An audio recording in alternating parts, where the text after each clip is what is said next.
Yeah, just obviously a bit sore, a bit banged up, and knees feel pretty battered, but yeah, still in the race. So there was another crash, and your teammate Tijmen Arendsman is out of the race.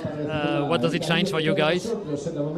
obviously it's a big blow. You know, Tijmen was riding well as well, and yeah, it's never nice to lose teammates, obviously. And but yeah, luckily there's no major damage. Just yeah, broke one of his teeth, but the rest of him is all good. So that was good news.